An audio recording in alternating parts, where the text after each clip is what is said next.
ZEE5 ಇರುವಾಗ ನೀವು ನಿಮ್ಮ ನೆಚ್ಚಿನ ಶೋಗಳನ್ನ ಎಂದಿಗೂ ಮಿಸ್ ಮಾಡಿಕೊಳ್ಳುವುದಿಲ್ಲ. ಅದು ಸಂಪೂರ್ಣ ಉಚಿತವಾಗಿ.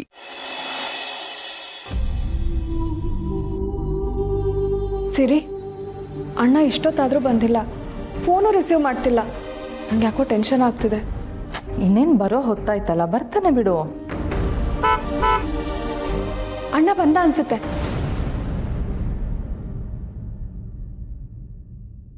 ಅಣ್ಣ ಯಾಕೆ ಹೀಗೆ ಮಾಡಿದೆ? ಆಗ್ಲಿಂದ ಕಾಲ್ ಮಾಡ್ತಿದ್ದೀವಿ, ಯಾಕೆ ರಿಸೀವ್ ಮಾಡಲಿಲ್ಲ ನೀನು? ನೀನೇನೋ ಅಮ್ಮನ ದಿನ ನೋಡ್ತೀಯ, ಆದರೆ ಇಂಥ ಟೈಮಲ್ಲಿ ನಾವು ಅಮ್ಮನ ನೋಡಬೇಕು, ಅಮ್ಮನ ಮಾತಾಡಿಸ್ಬೇಕು ಅಂತ ನಮಗೂ ಅನ್ಸಲ್ವಾ? ಸಮರ್, ಅಮ್ಮಂಗೆ ನಾವು ಫೋನ್ ಮಾಡಿದ್ವಿ, ಆದರೆ ಅವ್ರು ಫೋನ್ ರಿಸೀವ್ ಮಾಡಲಿಲ್ಲ. ಯಾಕೆ, ಏನಾಯ್ತು? ಅದನ್ನ ಆಮೇಲೆ ಹೇಳ್ತಾನಮ್ಮ. ಈಗ ತಾನೇ ಬಂದಿದ್ದಾನೆ. ನೀವಿಬ್ರು ಹೀಗೆ ನಿಂತ್ಕೊಂಡು ಪ್ರಶ್ನೆ ಮೇಲೆ ಪ್ರಶ್ನೆ ಮಾಡಿದ್ರೆ ಅವನ ಕತೆ ಏನಾಗಬೇಕು? ನನಗಂತೂ ಹೊಟ್ಟೆ ಹಸುದ ಪ್ರಾಣ ಹೋಗ್ತಾ ಇದೆ. ಸಮರ್ಥ, ಹೋಗಯ್ಯ, ಫಸ್ಟ್ ಹೋಗಿ ಫ್ರೆಶ್ ಆಗಿ ಬೇಗ ಬಾ. ಅಮ್ಮ, ಇಲ್ಲಿ ನೋಡಿ, ನನಗೆ ಹಸುವೆ ತಡೆಯಕ್ಕೆ ಆಗ್ತಾ ಇಲ್ಲ. ಫಸ್ಟ್ ನನಗೆ ಊಟ ಬಡಿಸ್ಬಿಡಿ, ಆಮೇಲೆ ನಿಮ್ಗಿಷ್ಟ ಬಂದಾಗ ಮಾಡ್ಕೊಳ್ಳಿ. ಸಮರ್ಥ, ನೀನ್ ಬಂದ ತಕ್ಷಣ ಕೇಳೋಣ ಅನ್ಕೊಂಡಿದ್ದೆ. ಇವ್ರು ಫೋನ್ ಮಾಡಿದ್ರೆ ನೀನು ಫೋನೇ ರಿಸೀವ್ ಮಾಡಲಿಲ್ವಂತೆ. ಯಾಕಪ್ಪ, ಅಲ್ಲೆಲ್ಲರೂ ಕ್ಷೇಮ ತಾನೆ? ಮಾತಾಡೋ ಸಮರ್, ಯಾಕೆ ಸುಮ್ಮನೆ ಇದೆಯಾ? ಅಲ್ಲಿ ಏನಾಯ್ತು ಅನ್ನೋದನ್ನಾದ್ರೂ ಹೇಳು. ಇವತ್ತು ಆ ಮನೇಲಿ ನಮ್ಮ ಮಗನ್ ಮದ್ವೆ ಮಾಡಿ ಅವ್ನ ಮಗುನ ನೋಡೋಣ ಅಂದ್ರೆ ಇಲ್ಲಿ ಬೀಗ್ರಾಗವ್ರೇನೆ. ಅವ್ರ ಹೋಟೆಲ್ ಮಗುನ್ ಇಟ್ಕೊಂಡು ನಿಂತಿದ್ದಾರೆ. ಸಾಕ್ ನಿಲ್ಸಿ.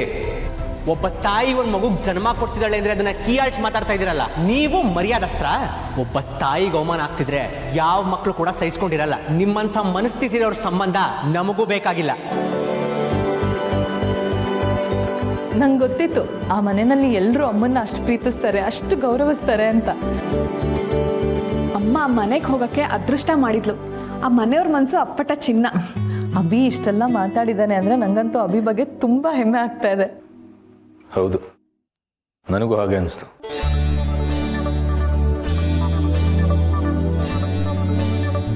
ಸಿರಿ, ಕೇಳಿಸ್ಕೊಂಡ್ಯಾ ಅಣ್ಣ ಏನ್ ಹೇಳ್ತಿದ್ದಾನೆ ಅಂತ? ಅಣ್ಣ ಅವಿನ ಅಣ್ಣ ತಮ್ಮಂದ್ರು ಅಂತ ಒಪ್ಕೊಳ್ಳೋ ಟೈಮ್ ಹತ್ರ ಬಂದು ಅನ್ಸುತ್ತೆ. ಒಳ್ಳೆದೇ ಆಯ್ತು. ಒಟ್ಟಿನಲ್ಲಿ ಎಲ್ಲರೂ ಸಂತೋಷವಾಗಿರ್ಬೇಕು, ಹಾಗೇನೆ ಆ ಮದುವೆ ಆಗಬೇಕು. ಹೌದು ಸಿರಿ. ಸಿರಿ, ನಾಳೆ ಅಣ್ಣನ ಜೊತೆ ಹೋಗಿ ಅಮ್ಮ ನೋಡ್ಕೊಂಬರೋಣವಾ? ಹೌದು ಹೌದು, ಹೋಗೋಣ ಹೋಗೋಣ, ಎಲ್ಲರೂ ಹೋಗೋಣ. ನಾನು ಬರ್ತೀನಿ ನಿಮ್ಮ ಜೊತೆಗೆ. ಅವ್ರ ಮನೆಯವರೆಲ್ಲ ಅಷ್ಟು ಒಳ್ಳೆಯವರು ಅಂದಮೇಲೆ ನಮ್ಮನ್ನು ಬಾಯಿ ತುಂಬ ಮಾತಾಡಿಸ್ತಾರಲ್ವಾ? ಬೇಕಾಗಿಲ್ಲ, ನೀವು ಎಲ್ಲಿರ್ಬೇಕೋ ಅಲ್ಲಿದ್ರೇನೆ ಒಳ್ಳೇದು. ಸಿರಿ, ನಾವು ಹೋಗಿ ಬರೋಣ. ಆಯ್ತು, ಹೋಗೋಣ.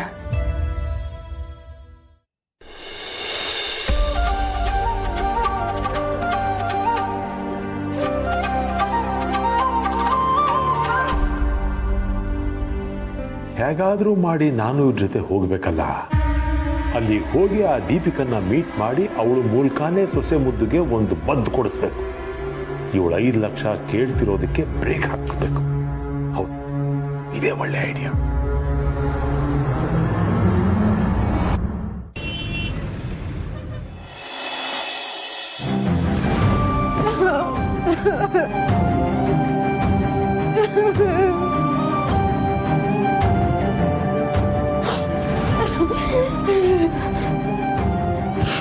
ನಿಧಿ, ಏನಮ್ಮ ಇದೆಲ್ಲ?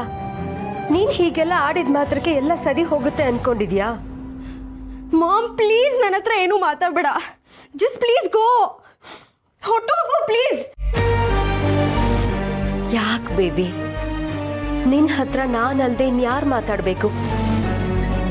ಇವತ್ತಿಗೆ ಈ ಮನೇಲಿ ನಿನ್ ಪರವಾಗಿ ನಿಂತಿರೋದು ನಾನೊಬ್ಳೆ. ಆದ್ರೆ ಪ್ರಯೋಜನ ಏನು ಮಾಮ್? ನನ್ನ ಮದ್ವೆಗೆ ಏನೂ ತೊಂದರೆ ಆಗದಿರೋ ತರ ನೀನ್ ನೋಡ್ಕೋತೀನಿ ಅಂತ ನೀನೇ ತಾನೇ ಹೇಳಿದ್ದು. ಆದ್ರೆ ಈಗೇನಾಯ್ತು?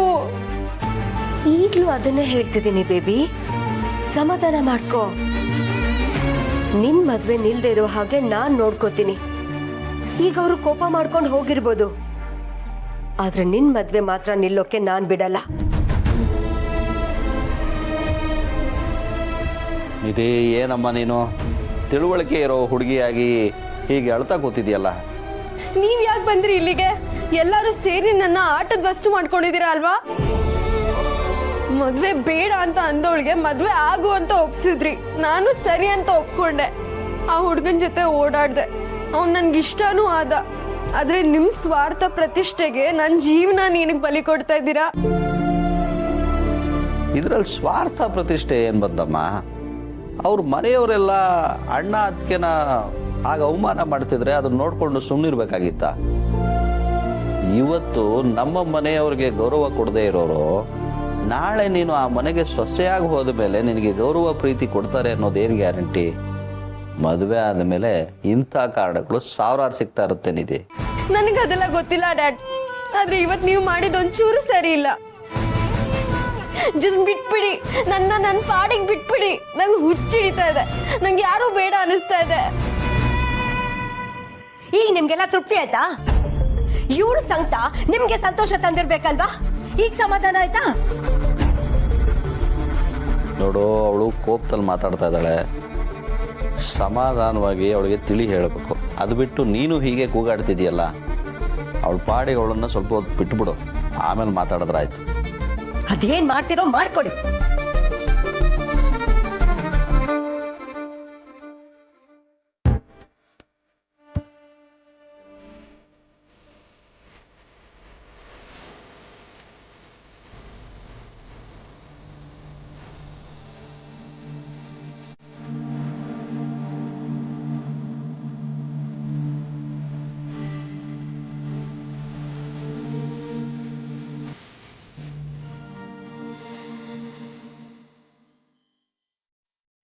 ನೀನು ಮಾಡಿದ್ದು ತಪ್ಪು ಅಭಿ.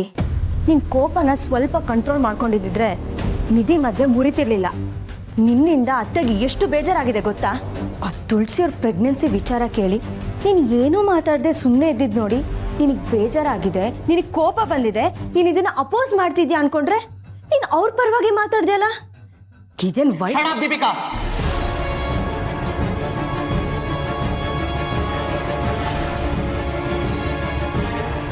ಮತ್ತೆ ನೀನು ಅದೇ ತರ ಮಾತಾಡಬೇಡ. ಈ ಮನೆಗೆ ಡ್ಯಾಡ್ ಮತ್ತೆ ತುಳಸಿ ಅವರು ದೊಡ್ಡವರು. ಅವ್ರಿಗೆ ಅವಮಾನ ಆದ್ರೆ ನಾನು ಸುಮ್ಮನಿರ್ಬೇಕಿತ್ತ? ಅವರೇ ಅಂತಲ್ಲ, ಹೊರಗಿನವರಿಂದ ಈ ಮನೆಯವ್ರು ಯಾರಿಗೆ ಅವಮಾನ ಆದ್ರೂ ಅದನ್ನ ನನ್ನಿಂದ ಸಹಿಸ್ಕೊಳಕ್ ಆಗಲ್ಲ.